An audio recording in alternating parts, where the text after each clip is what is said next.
Welcome to Centinela de Cristo. Blessings, this is Pastor Louis Luciano from Oklahoma. Tuesday, June 3rd. The story of Sodom and Gomorrah. There is another key Old Testament story to which Peter makes direct reference when describing last day events: the destruction of Sodom and Gomorrah. The cities of the plain were legendary for their wickedness and became the first example of population centers destroyed by fire from heaven. Read 2 Peter chapter 2 verses 4 through 11 and Jude verses 5 through 8 and Ezekiel 16 verses 46 to 50. And note all of the details.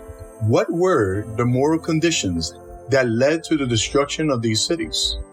And what parallels exist today as well? The warning offered to the last day people of this planet through the account of Sodom and Gomorrah is plain. Eventually, the wicked will also be destroyed by fire, as described so clearly in Revelation 20. Sin is remarkably deceptive in that it binds us to the state of our own hearts, veiling our transgressions under a layer of self-approval, while the wickedness perpetrated by others often remains obvious to us. In the same chapter where God talked about how much he had poured upon his nation, he also has to warn the nation that while it did not commit the very same sins, it has actually become more wicked than Sodom. Israel had been playing the harlot, Ezekiel 16:41, committing spiritual adultery. Imagine the surprise of God's people when they heard that they were more wicked than people who were legendary for their wickedness.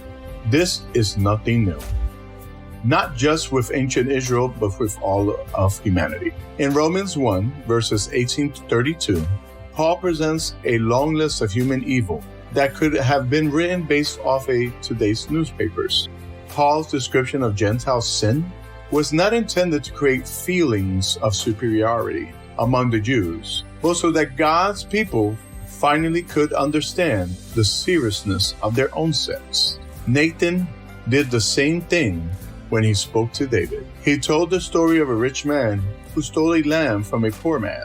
This story greatly aroused David's anger. 2 Samuel 12:5. Because the injustice seemed obvious. Even then, it took Nathan's declaration, "You are the man," 2 Samuel 12:7, to make David see himself in the story. It is important to remember that the Bible is not primarily addressed to the outside world, but to God's own people. When we see the heinous sins of others described in a passage like Revelation 13 or Daniel 2, it is a warning that we too can fall into the same trap.